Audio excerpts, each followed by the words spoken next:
Welcome, everybody, to the RnR Catcast, a fan-based podcast focusing on Montana State athletics.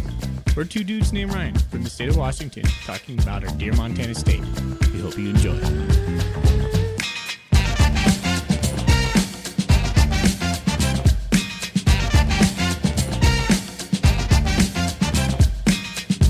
All right, welcome back, Bobcat fans. Thanks for joining us on another episode of the RnR Catcast. I'm one of your hosts, Ryan Foley. I'm joined with my good-natured buddy, Ryan Thornburg. We are the Ryans of the RnR, the Montana State affiliate of the Big Sky Podcast Network. And we have a sweet sponsor in Gear Up Sports. Gear Up Sports is a youth sports platform focusing on solving the uniform and apparel headache for coaches. If you're a youth or high school coach and need uniforms or player packs, please contact them at www.gearupwithus.com and make sure to mention the RnR Catcast. Thorny, we're here tonight to preview the UT Martin game.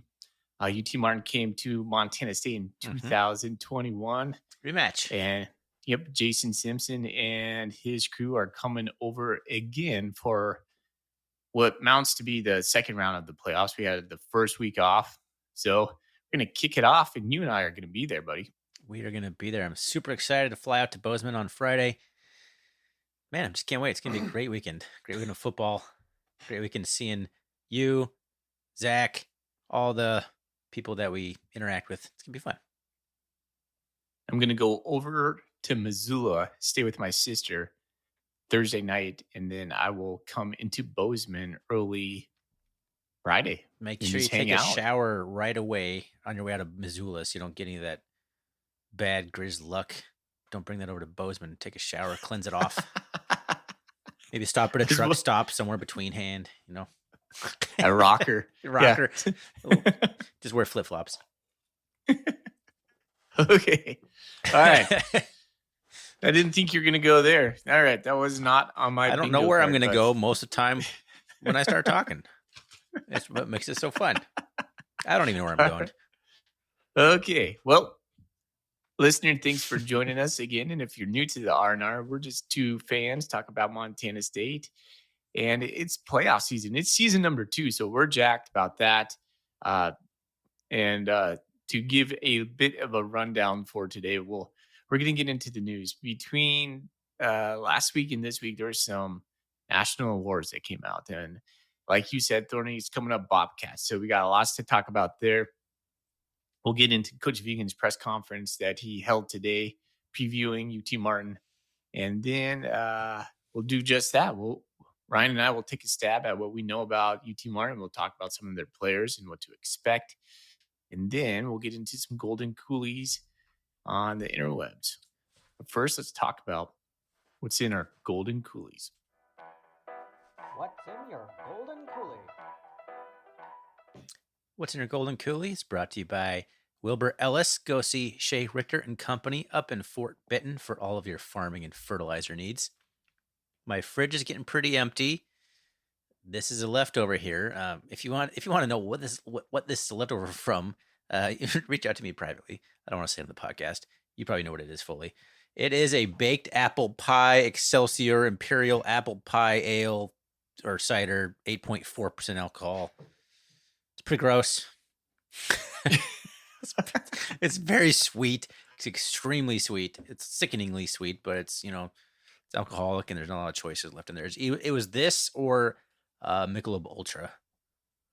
So I went with the higher alcohol content. I could drink 3 Ultras for the same as I'm going to get with this Excelsior. Do you remember the time you drank an 8-ounce Michelob Ultra Yes. on the cask? Yes. That was one of the most infuriating alcoholic moments in my life, with buying a 12-pack of Michelob Ultra 8-ounce cans, which I didn't even know was a thing. Little baby cans, little toddler-sized beer. Did it confuse you? Did you think your hand was just bigger? Felt pretty strong. I'm not gonna lie. That's what Shaq must feel like anytime he touches anything. But no, I was pretty cranky because I tried to put it into my coolie. Just nope.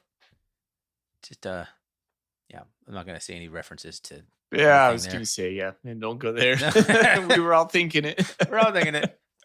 Okay. Woo. What do you got over there? Well, this was hard for me to think about over the break, Thanksgiving break. I went out, and after beating the Grizzlies, it's fair game to get Moose Drool again, and I haven't had Moose Drool. I have a Moose Drool tonight, and I didn't know if I should bring it on just because the Grizzlies are still playing, but I thought it was a pretty fair assessment.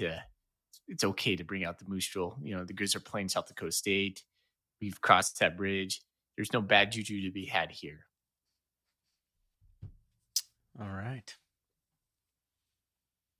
But yeah, I don't drink Moose Drool during the regular season because of superstition. There you go.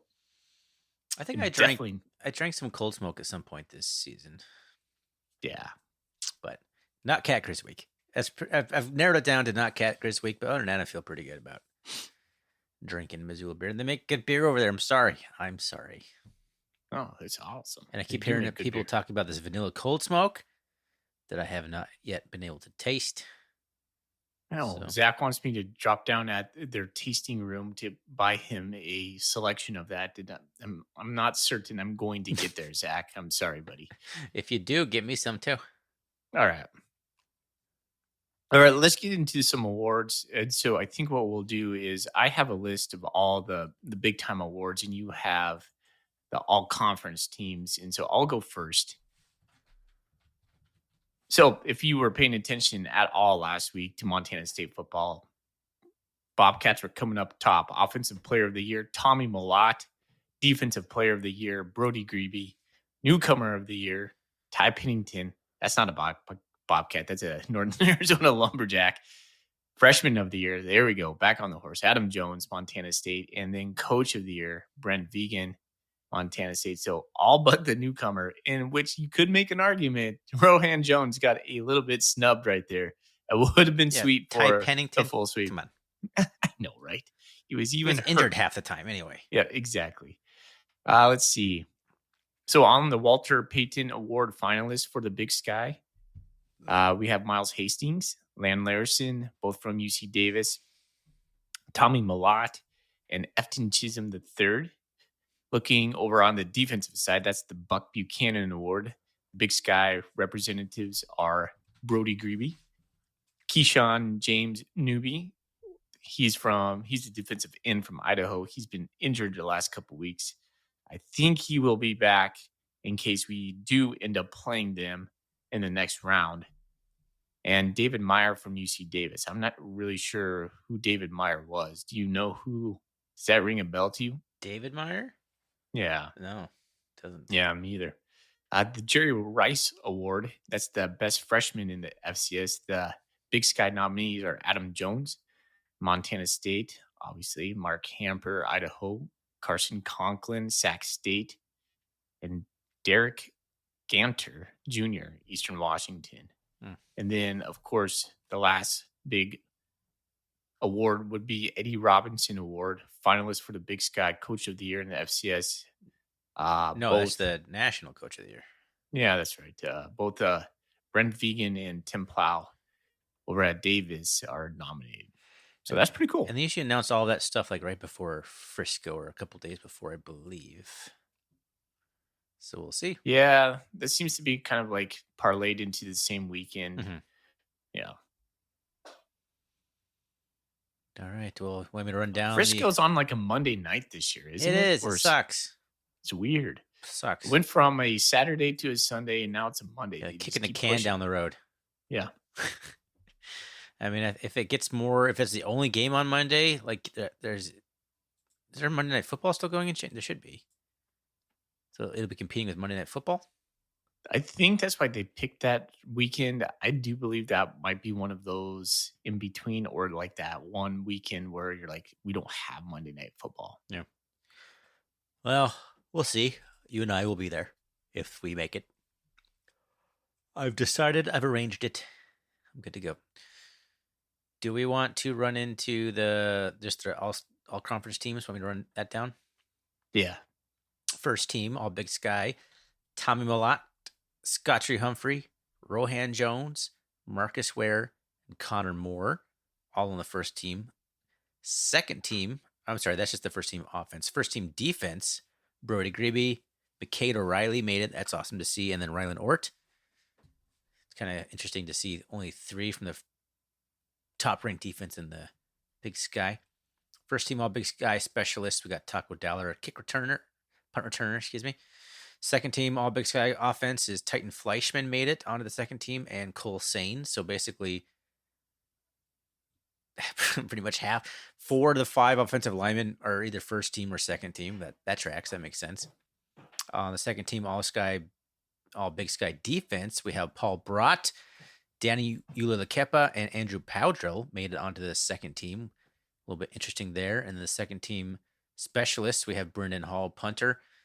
Pretty hard to believe that the punter from Northern Colorado is better. I guess he punted 1,000 times, so that helps pad your stats. Yeah, I'd say.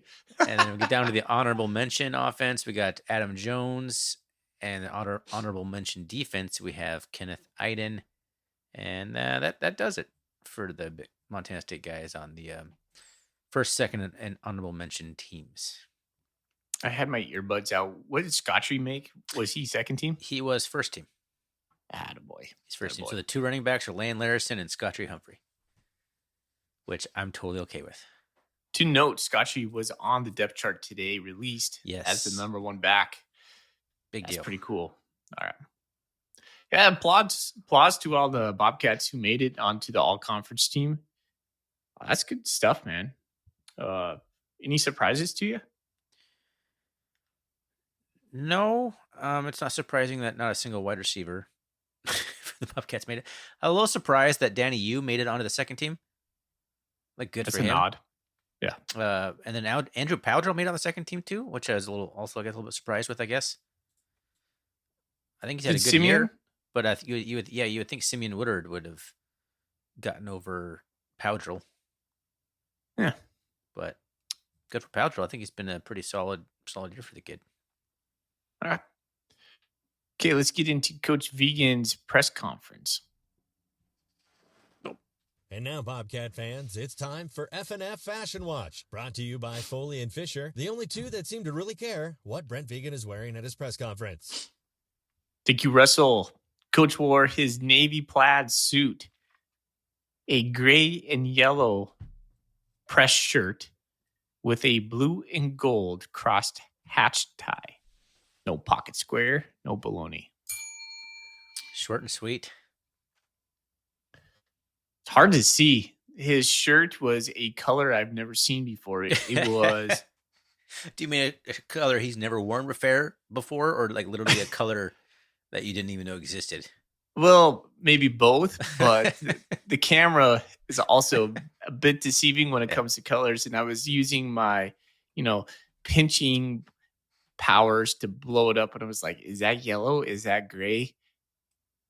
It's a mixture of the 2. And I didn't want to call it a creamed yellow because I just didn't want to go there and see your face. Well, too late now. Is that kind of, it's kind of like a creamed yellow. Well, I don't know what to tell you on that one, Vegan. No, he's been, of all of his suits, that navy plaid suit is his finest, in my opinion. And he dips into that a little bit. It's like every 1 or like every 3rd week he brings that back. So nice look there for Coach Vegan. All right, so Coach Vegan talked about UT Martin. He's excited to be back at Montana State. He did say the playoff crowd brings a different type of energy, and he's hoping for that same type of energy on Saturday, which I'm sure we will bring. I've seen that there's very few seats left, and so expecting a throaty, full force crowd at Bobcat Stadium. This guy. Interesting stat about UT Martin that I wasn't aware of. And I kind of was privy to this yesterday when I was researching them. They're really good at taking away the ball. They have 19 interceptions this year. That's crazy. They have 3 linebackers that have 10 interceptions alone, all seniors. And we'll get into that a little bit later, but that's just it's pretty impressive. They run a 3-3-5 defense. He said their defense is a bit of a mix between what they've seen at Eastern, Davis, and U of M. They're big up front. They stop the run. They're number 5 in the nation in stopping the run, and it's an impressive outfit as far as defensive. Their defense is the best thing they have going. Coach Vegan talked at length about we will have to try to find a way to run the ball against them and to gain points that way. And lastly, what I would say is the thing that caught most of my attention was Coach Vegan said, we have to play December football. We have a team that's got to play December football. I think this comes on the heels of a reporter asking him, like, what's it going to take? What's your message right now to your players? And he said, pretty much the want to know mentality. But he leaned into that December football mantra, guys playing for each other, and that the moment isn't too big for them could allow them to, potentially be a championship team. One of the stats when I was watching their game against New Hampshire that popped out, just kind of going back to what you were talking about, they lead the country in passes defended. Huh. So it tracks their amount of interceptions they have, passes defended. I don't know if is it the Ohio Valley Conference? Is that where they are? That sounds right. I'm not sure that's a real pass-heavy league necessarily, but lots of opportunities to intercept and defend passes. But that's not what the Bobcats do. It'll be interesting to match up there. But the thing is, like when the Bobcats do throw the ball, they got to be very careful. Take care of the ball. One would hope it'd be colder on Bozeman on Saturday, but I just checked. Noah, it's going to be 50 degrees in Bozeman on Saturday. So that is a warm December day for certain. Maybe one of those Chinook type days where it's a little bit breezy. Yeah, I don't know, man. It's their defense versus our offense. If you look on it on paper, Montana State has the number 1 total offense in the nation.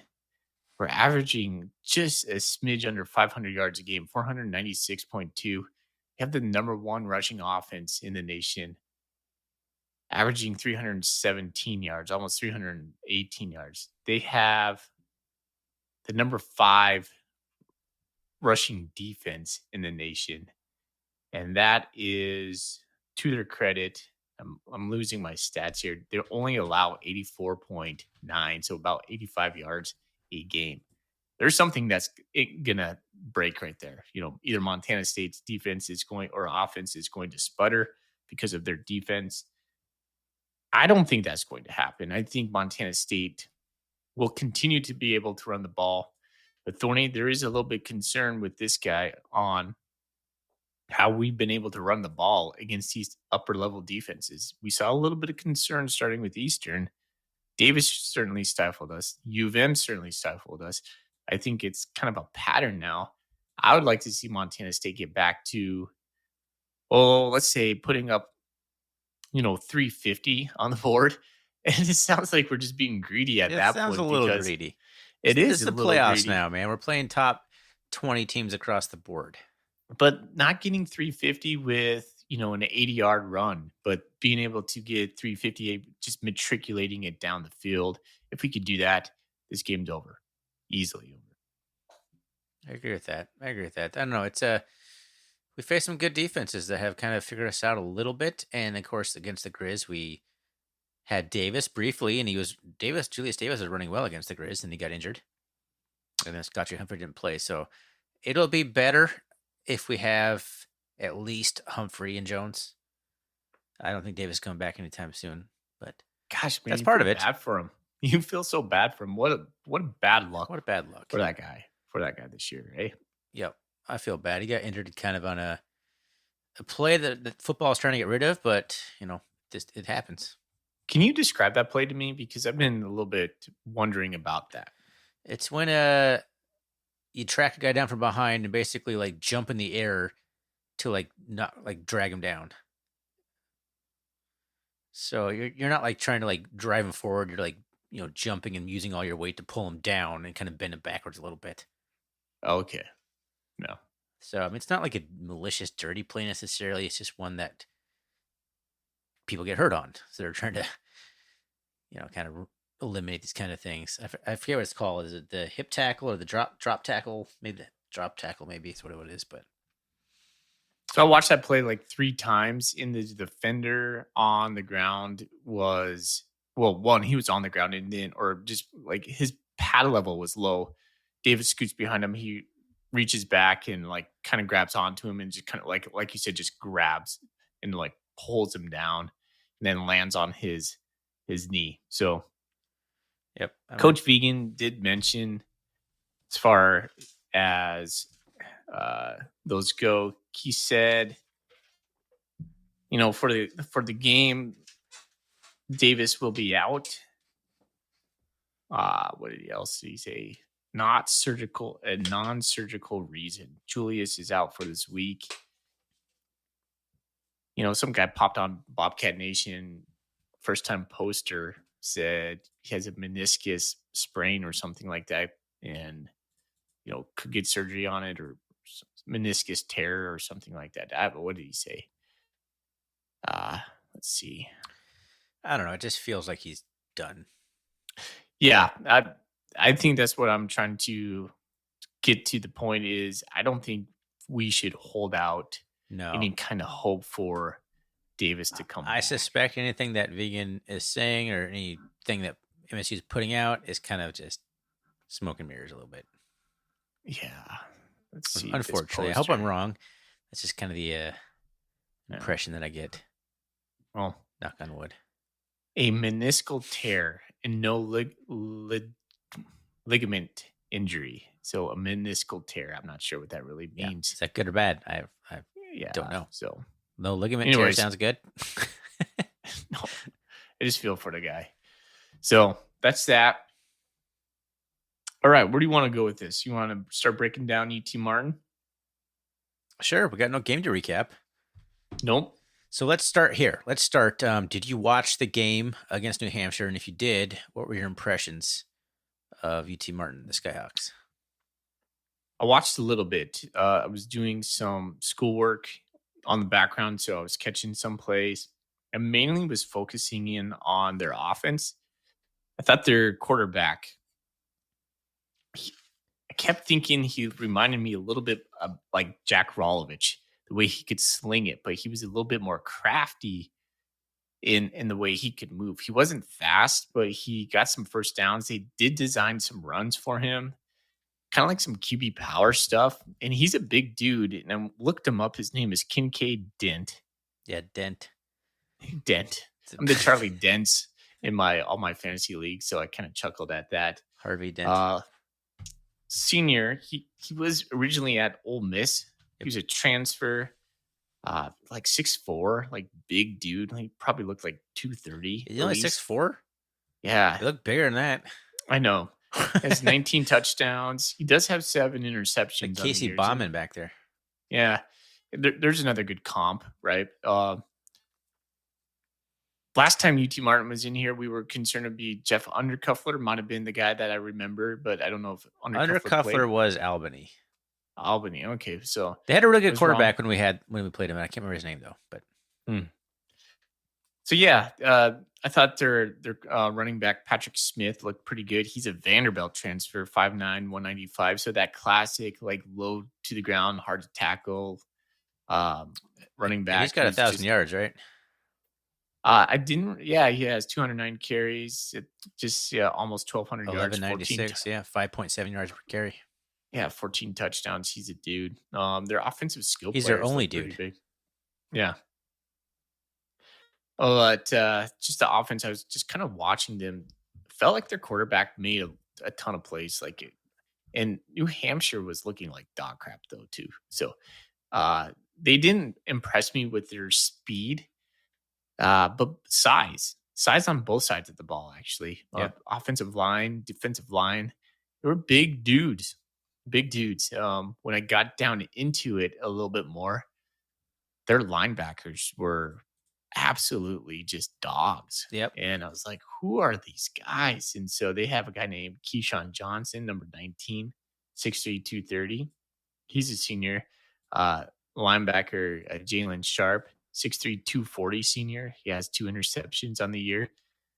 Tevin Ship, he's a senior, 6'2", 235, 3 interceptions. And another linebacker, Chris Hunter, 6'1", 230 with 5 interceptions. So all these seniors, and you're like, man, we can't even keep healthy on our linebacking core. They're starting 3 seniors who've combined for 10 interceptions alone. And so they're going to bring a little bit of different pressures on that 3-3-5. Seems like we've played quite a few 3-3-5s lately. And so there's a little bit of I don't know if they could call it a blessing in disguise, but Montana State's probably as well prepared for this type of defense as we can. And Coach Vegan did say, it's like, I don't know, maybe we haven't seen everything, but we've seen a lot of it. Yeah, their linebackers impressed me. I watched a little bit of that game too. Yeah, they look like a pretty physical outfit. I was texting with multiple people. Some people are like, "Oh yeah, UT Martin looks terrible." Other people are like, "Yeah, UT Martin looks pretty good." I got kind of a mixed reactions from the fans who have the untrained eye, kind of like we do. I was relatively impressed with them. Now, I thought New Hampshire looked pretty bad, like you said. Yes. Like the what? Ugh. How bad is the CAA if New Hampshire is like near the top of it? They just look slow and just not ready. And it was in New Hampshire. I don't know, man. That was odd, but UT Martin looked good to me. They looked big, physical, not incredibly fast, but assignment solid football on the defense, especially. I don't think that their offense will have the success they had against New Hampshire, but I think their defense could cause some problems. Yeah, I think where New Hampshire started having some success, and so this game against New Hampshire was 41-10. It was closer than that for a lot of the game, is when they started playing more man and then sending more pressure. I think if we can keep Dent contained, if he can, I think Coulter said this, he can reset the pocket. He has that type of body where he can get out, plant his feet, and just fire it down the field. We have to make him feel uncomfortable, and we can't give him any time. And that's exactly what we did with Fife. And I think we can have some success doing that with him. Do we need to designate a guy to spy on him? I'm not sure. If we get beat a couple times by him breaking contain, him stepping up in the pocket, everybody's downfield, and he's got 10 yards of field in front of him, yeah, I can see us making an adjustment there. But I think I would predict Montana State to play a lot of man or some sort of, cloud coverage and trying to confuse him. But I think the best thing Montana State can do will be to get consistent pressure. I mean, that's always been the recipe for our success. I was talking with Zach, and I know you listened to that episode, but my take on our defense is we're peaking right now. Montana State's defense is playing the best I've seen us play since Coach Vegan took over, and that's including our run to the championship. I have no thoughts that we can't continue that type of play against this team. I think it'll be important to keep him in the pocket a little bit. Yeah, 100%. And I think they only have one running back who's really done anything. Like their second leading rusher is Dent, and he only has like 300 some odd yards. They have a bell cow.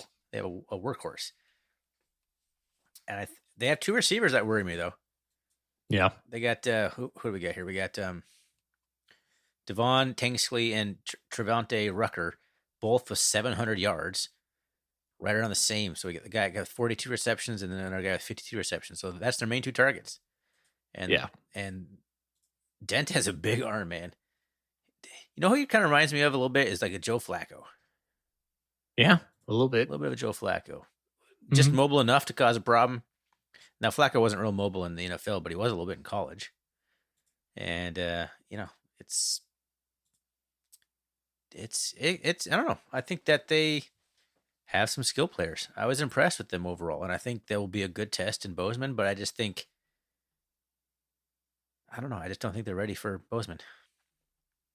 Are they ready for the physicality piece? They were physical against New Hampshire. Are they ready for the Bobcats? Depending on what we do, right? Their linebackers are going to bang. And that's where we make a lot of haze in the second level. On the very back end, they have some All-Americans. Safety O'Shea Baker, 5'10", 200. He might still be on the Buck watch. They have a cornerback, DeMichael McGoy. I haven't seen that name. McGoy Jr. He's a redshirt junior. Their defense is star-studded, is what I'm trying to say. How can Montana State dictate terms? Well, a couple things, Thorny, to be honest with you. Let's talk about how many fans they played against New Hampshire. 1,573. They were on the road. You're telling me that 1,573 UNH fans were going to bring it?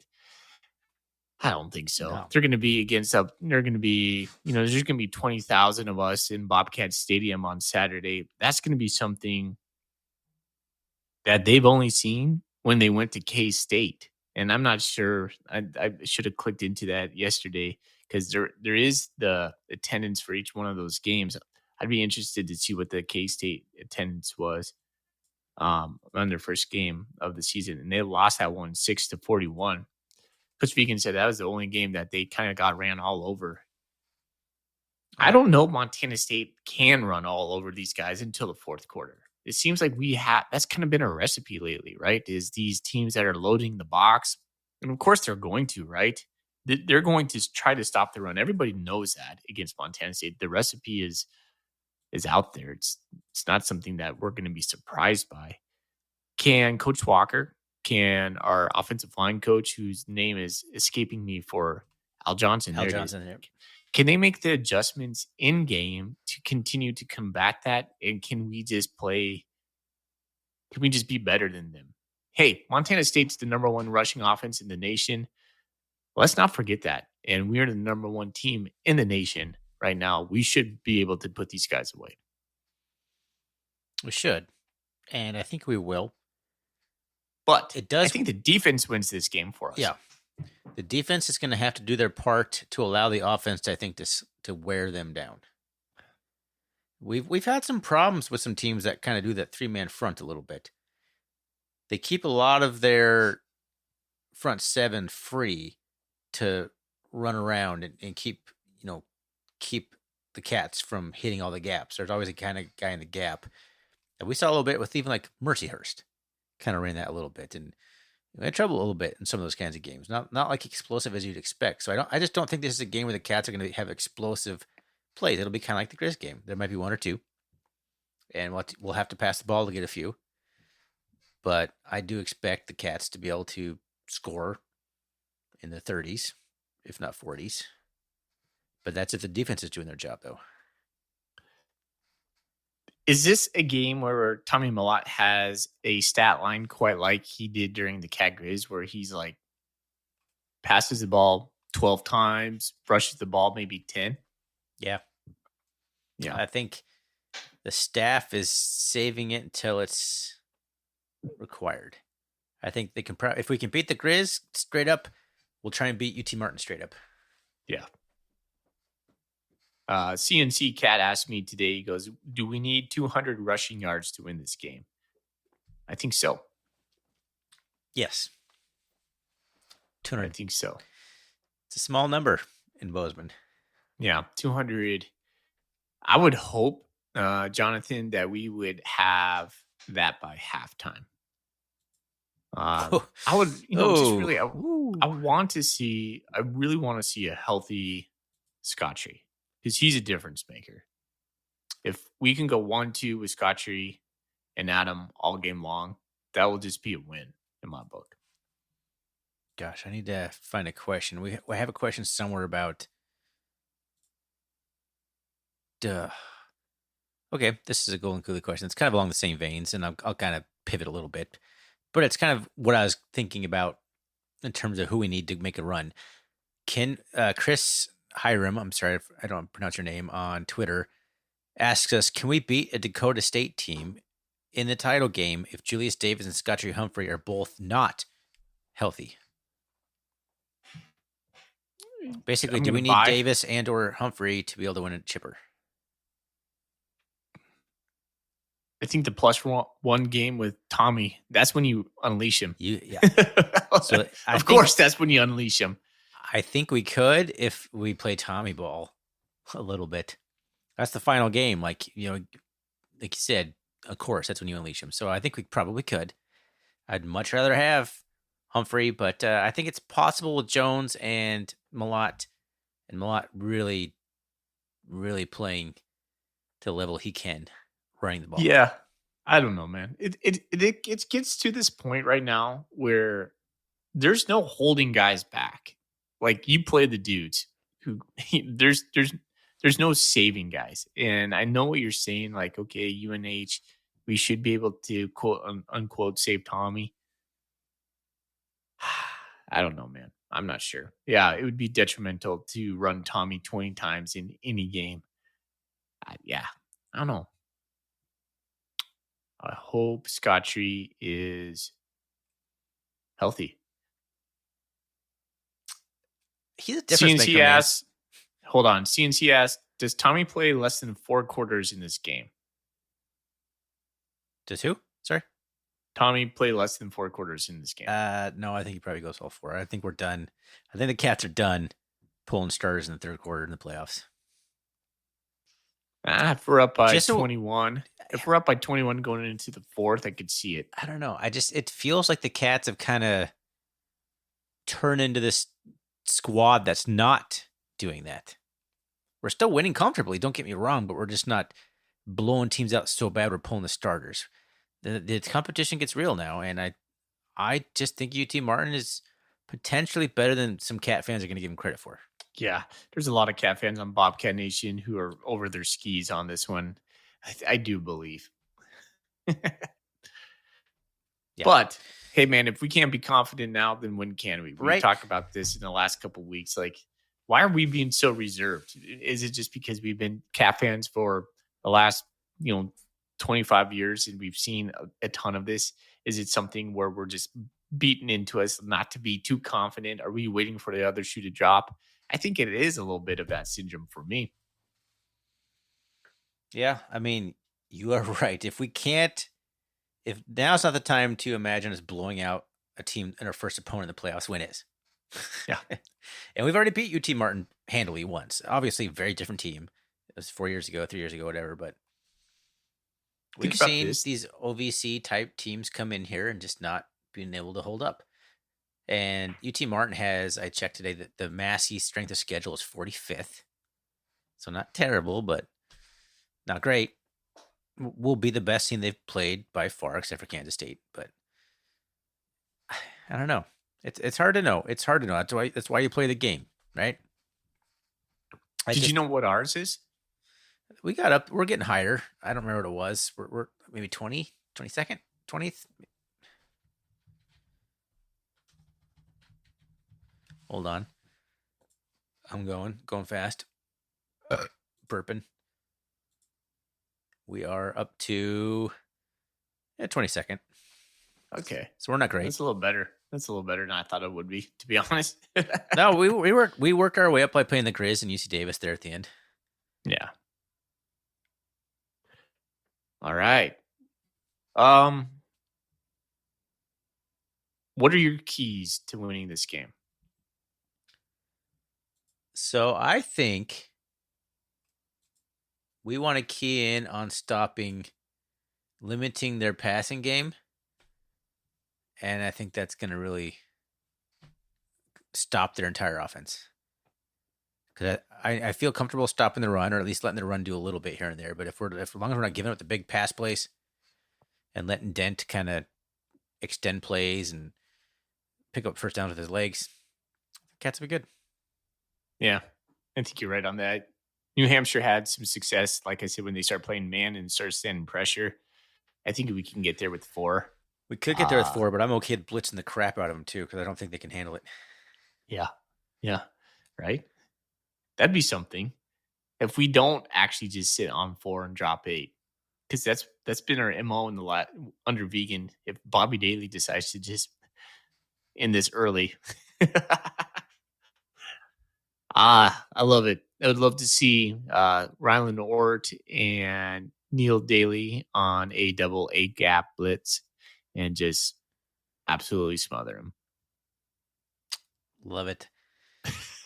I don't know. We have the horses to play man to man and blitz. So Yeah. I have faith in the defense in this one. I really do. All right. Let's get into some golden coolies. Let's see. What else do I got? Does it need to be pertinent to the game? Are we done talking about the game, or are we just kind of moving on to any general coolie questions we might have? Unless you have any questions for me, I went down through their schedule, looked at their wins and losses. Nothing really jumped out to me. They had a weird loss against Tennessee Tech. Mm-hmm. They had a 9-10 loss. Yeah, right. Was that like a monsoon? Like that's a weird score. Yeah, that is a weird score because they score at a pretty good clip. And then their defense, if you look down at the points allowed all year, it's pretty good. Yeah. They haven't given up more than, I guess they gave 26 to Lindenwood. But generally, it's like 17, 14, 21, 17. There's a whole bunch. Like they got to be averaging like 17, 18 points a game. 22.3 to be exact. Yeah. Well, yeah. The beginning of the year, they had SEMO put up 45 on them, and Kansas State put up 41 on them. And then North Alabama put up 28. I don't know. It seems like they figured something out kind of midway through the season. Yeah. On offense, they're averaging about 32.5 points a game. So that puts them at 23rd in the nation. We're number 1.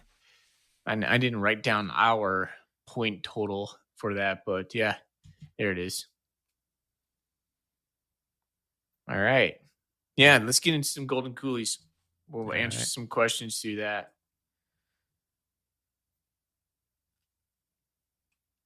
That's Jonathan asked, turkey over ham or ham over turkey? Wait, what? This is a Thanksgiving question from CNC Cat. Yeah. Does he say? Say it again. He says, ham is superior to turkey for Thanksgiving. Buy or sell? Buy. I'm buying that as well. And he's also saying, and I know what you're going to say on this, and everybody would say this, breakfast for dinner, buy or sell? Buy, 100%. Yeah, absolutely. I eat breakfast. Oh, he also does. This is the one I find interesting. We get a defensive score in this game. Buy. Why the hell not? Woo! I like it. I'm going to sell. We haven't had one all year. We haven't had one all year. That's why I'm buying it. Well, we've had a special teams one, but I don't know. We probably won't even force a turnover when we can. It's just kind of not how the Cats are built this year. Yeah. All right, Thorny. I have a question from the Mikes. Actually, it's not a question. So we'll talk about this a little bit. I got a couple of these. This is people have responded to our inquiry on why Cat Grizz celebration kind of felt subdued this year. And a couple of people responded, and I was very late in responding to these. I just didn't catch them. I don't check Twitter enough when we record for these questions, especially the private messages. I'm sorry.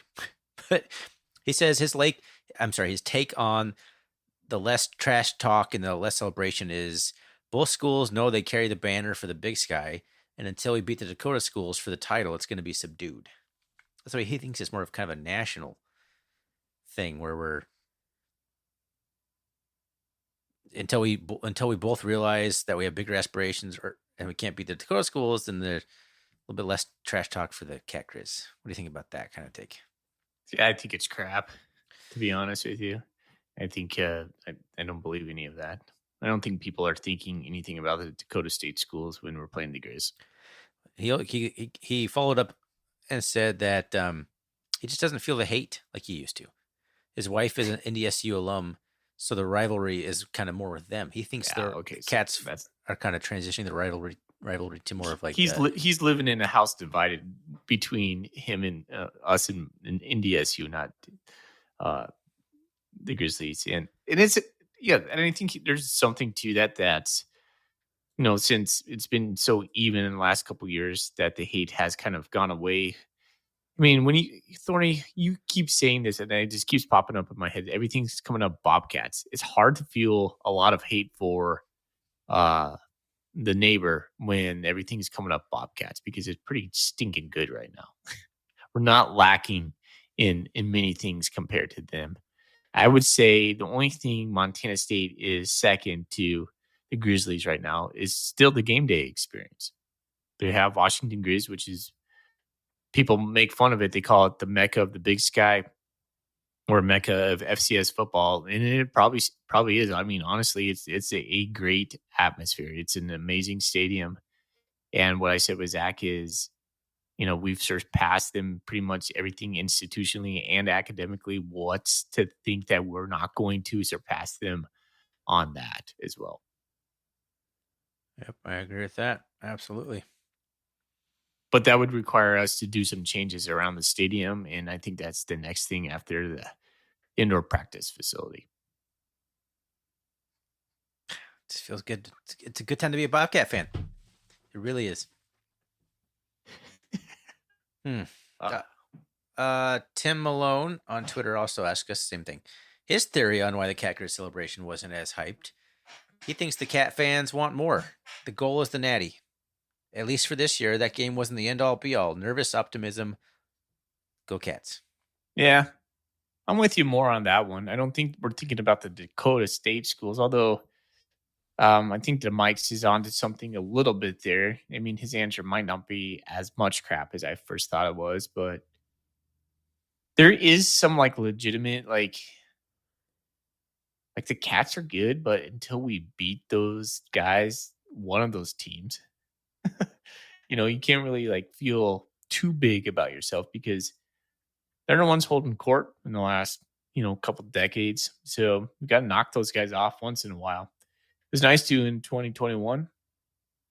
Had an opportunity to do it last year. We missed out.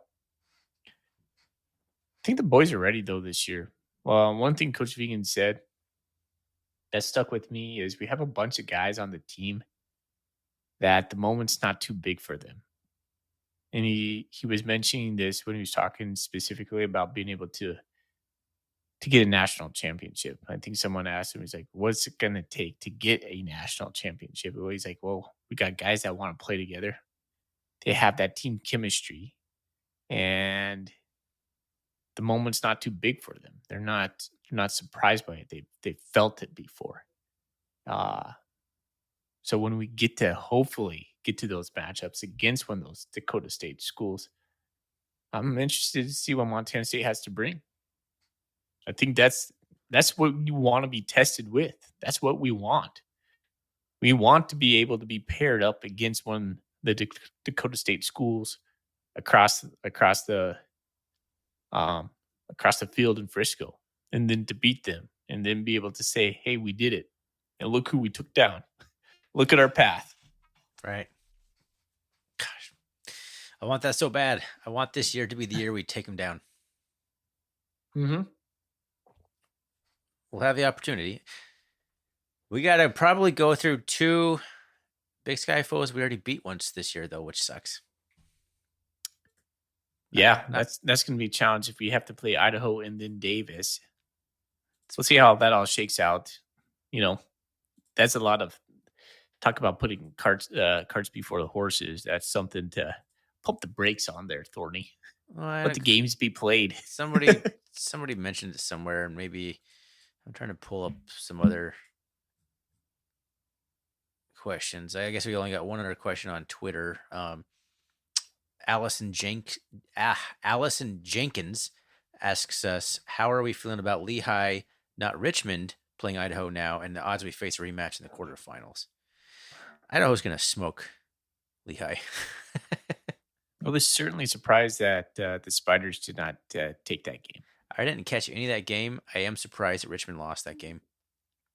I'm still not sold on Idaho right now. I'm not either, but Lehigh, I don't know.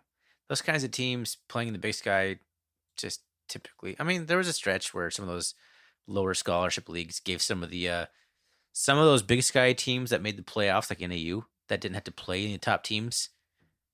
Like I remember there's a couple years where San Diego made the playoffs and like beat like NAU or Cal Poly in those years where they didn't have to play anyone. Idaho's played teams. They're battle tested. Lehigh, I can't see Idaho having too much of a problem with Lehigh. You never know. Does it scare you to think that Idaho comes back to Montana State? No. Honestly, it doesn't. UC Davis scares me more. Although we get UC Davis in Bozeman this time. So Idaho, Correct. Idaho would basically, I was scared when we played Weber State that second time after the whole safety snap situation. I'm like, oh man, they're coming back. Everyone's been talking and talking. The reason you beat Weber State because of their snapper snapped it over the punter's head 4 times, and then we handle them in the playoffs again. I just think this team can handle that kind of stuff. Yeah, it doesn't feel like what we just talked about, that the moment is ever too big for them. And if it goes a little bit sideways, this team seems to find the resolve to kind of gather it back together and then push through it. And in a way too, Thorny, that it's not like it's a momentum thing. It's more like we'll just grind you out. And that's cool because we don't, it's like, hey, momentum swings our way, we'll take it. But if it doesn't, you still got to put up with us for a full 60 minutes, and you're not going to hang with us. No, is pretty much what the catcher's saying. Right? We don't ride on momentum. Yeah, we're just a good football team who's focused. Yeah, or workmanlike a little bit, and that's, I don't know. I feel that's a recipe for success. I mean, if you look at all the North Dakota State teams that won all the national championships, they weren't momentum riding teams. Nope, they just grinded people out. They're grinders.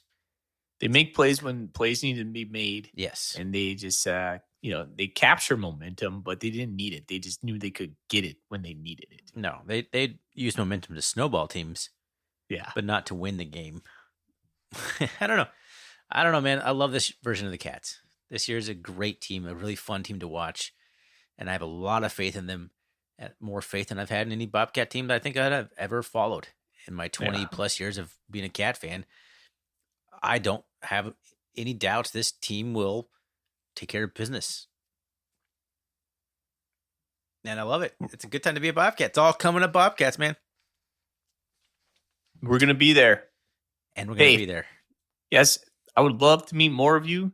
I will be there. Thorny comes in at 3:00. Hey, contact us. We know some of you. We'd like to meet more of you. We'll be around the tailgates. Yeah, we'll be there, man. Friday night, let's meet up. Let's do it. Let's have a good time in Bozeman. Reach out to us. We'll come find you. Because I don't know anyone else. So whatever. Let's go hang out. Let's go hang out with some Bobcat fans, man. Exactly.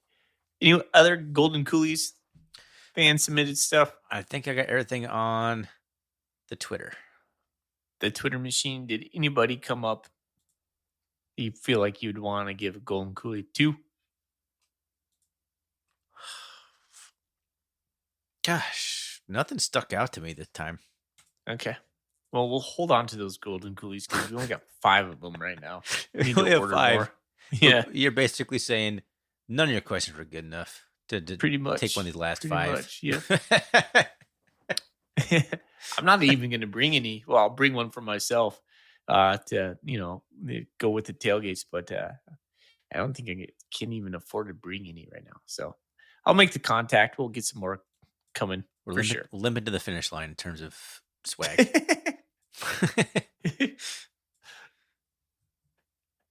All right, man. That's all I got. All right. I think that's everything I have to say. Thanks again for listening. We appreciate it. Hope to see some of you this weekend in Bozeman. Like I said, reach out to us, man. Like we'll make it happen. We'll come hang out, have a beer, come to the tailgate, find you in the stadium. Let's do it. You can always find us on the web, RnR Catcast. You can find us on Twitter, RnR Catcast. And you can find us on Instagram or our CatCast. Zach does a good job of pumping out content there. All right, man, let's go. I'm excited to go to Bozeman. Go Cats. Go Cats. Go Cats.